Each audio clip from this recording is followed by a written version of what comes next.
Hello दोस्तों, नमस्कार। मेरा नाम है रोहित कुमार। आप सभी का स्वागत है हमारे यूट्यूब चैनल पे। टॉप 20 हिस्ट्री के क्वेश्चन लेकर आए हैं हम यहाँ पे इस वीडियो में। और ये वो क्वेश्चन है जो एग्ज़ाम में आना तय है। तो चलिए शुरुआत करते हैं पहले क्वेश्चन के साथ में। पहला क्वेश्चन है, निम्न में से कौन से देवी देवता ऋग्वैदिक काल से संबंधित हैं? पुरंदर, वरुण, सावित्री, उषा। आइए विकल्पों को देखते हैं। पहला और दूसरा, पहला दूसरा चौथा, मतलब ये सब कुछ विकल्प ऐसे हैं। तो इनमें से कौन इससे संबंधित है? तो इसमें सही जवाब है डी वाला विकल्प है। चारों के चारों इससे संबंधित है। ठीक है, चारों के चारों इससे संबंधित है।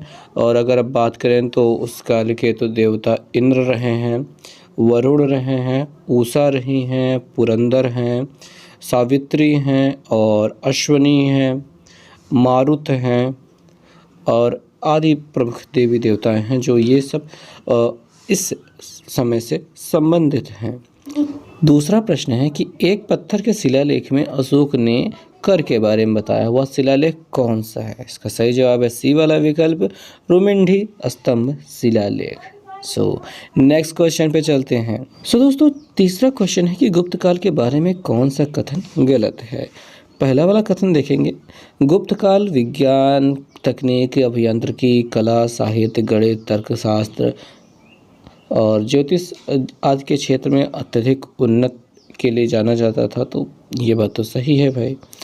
दूसरा है, गुप्त काल ने हिंदू संस्कृति के तत्वों को श्रेष्ठ कर दिया था, मतलब ये वाला भी बात सही ही है।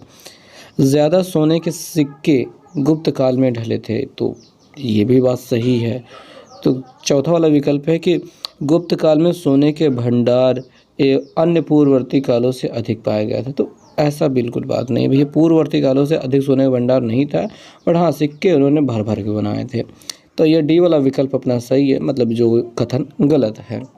और अगर अब हम चलें चौथे प्रश्न की, तो चौथा प्रश्न है कि भैया कि बौद्ध धर्म में, ओके दोस्तों, तो चौथा प्रश्न हम देखते हैं। चौथे प्रश्न में कहा गया है कि बौद्ध धर्म में पातिमोक्ष साहित्य किससे संबंधित है? तो इसका सही जवाब है सी वाला विकल्प, अनुशासन से संबंधित है ये। नेक्स्ट क्वेश्चन पे चलते हैं। पांचवा वाला क्वेश्चन है कि कहा गया है कि कादम्ब वंश की स्थापना किसने की थी? तो कादम्ब वंश की स्थापना की थी सी वाला विकल्प, मयूर शर्मा ने।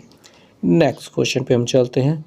क्वेश्चन नंबर 6 है कि चारुदत्त और वसंत सेना नामक नगर वधु की प्रेम कथा पर आधारित नाटक कौन सा है? तो इसका सही वाला विकल्प है बी वाला विकल्प, यानी दूसरा, मृच्छकटिकम। मृच्छकटिकम इसका सही जवाब है।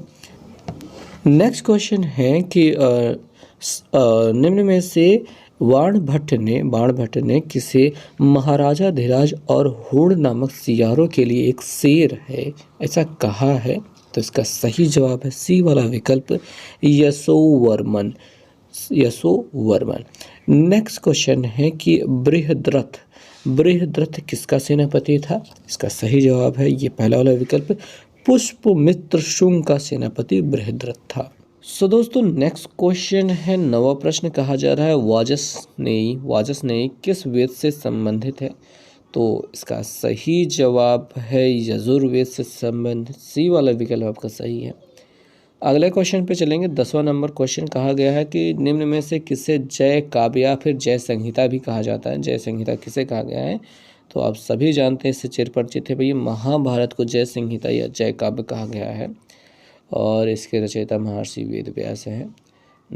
अगला क्वेश्चन की बात चलते हैं। अगला क्वेश्चन है 11 नंबर, कहा जा रहा है कि कालिदास के किस महाकाव्य में सती प्रथा का उल्लेख है? किस महाकाव्य में सती प्रथा का उल्लेख है? तो इसका सही जवाब है बी वाला, कुमार संभव। कुमार संभव में सती प्रथा का उल्लेख है। और 12वां क्वेश्चन है कि भारत में राष्ट्रवाद के पिता किसे माना जाता है? भारत में राष्ट्रवाद का पिता किसे माना जाता है? तो इसका सही जवाब है पहला ही वाला विकल्प सही जवाब है, राजा राम मोहन राय जी को।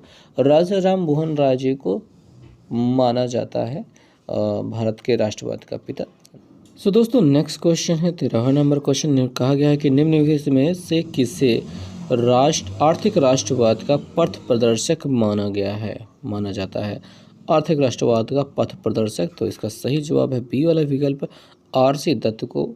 ये रोमेश चंद्र दत्त हैं, इन्होंने the economic history of India नामक पुस्तक भी लिखी है। सो नेक्स्ट क्वेश्चन पे आप चल सकते हैं। नेक्स्ट क्वेश्चन है कि इलाहाबाद स्तंभ शिलालेख किसके बारे में जानकारी देता है। तो ये जो स्तंभ है, स्तंभ शिलालेख है, ये समुद्रगुप्त के बारे में जानकारी देता है। पहला वाला विकल्प है, ये समुद्रगुप्त के बारे में जानकारी देता है। नेक्स्ट क्वेश्चन है 15वां क्वेश्चन कि मानस खंड किसे कहा जाता है। मानस खंड किसे कहा जाता है, तो इसका सही जवाब है उत्तराखंड को मानस खंड कहा जाता है। उत्तराखंड को मानस खंड कहा जाता है। मानस खंड अनेक हिंदू धर्म ग्रंथों में उल्लेखित है। यह वर्तमान में कुमाऊं मंडल में है। तो नेक्स्ट क्वेश्चन की बात कर लेते हैं। अगला क्वेश्चन है 16वां क्वेश्चन। यहाँ पे कहा गया है कि अजंता की गुफाओं के बारे में कौन सा कथन असत्य है, यानी कि गलत है। तो भैया पहला पढ़ लेते हैं। कथन कौन सा है ये? पद्म पाणी और वज्र प्राणी के चित्र इन्हीं गुफाओं में पाए जाते हैं। ये तो सही है। इन्हें यूनेस्को ने 1983 में विश्व धरोहर माना, ये भी सही है। ये हिंदू, जैन और बौद्ध धर्म से संबंधित है। भैया ये वाला बात गलत है, क्योंकि ये केवल बौद्ध धर्म से संबंधित है। ये केवल क्या है? बौद्ध धर्म से संबंधित है। तो सी वाला विकल्प अपना सही है, जो कि कथन असत्य है। तो 17वां क्वेश्चन है कि केनोपानिषद किससे संबंधित है। तो केनोपानिषद जो संबंधित है वो है सामवेद से। केनोपानिषद क्या है? सामवेद से संबंधित है। केन का अर्थ होता है किसके द्वारा, ठीक है। केन का अर्थ होता है किसके द्वारा। अगला क्वेश्चन है कि बिपाशा किस नदी को कहा जाता है।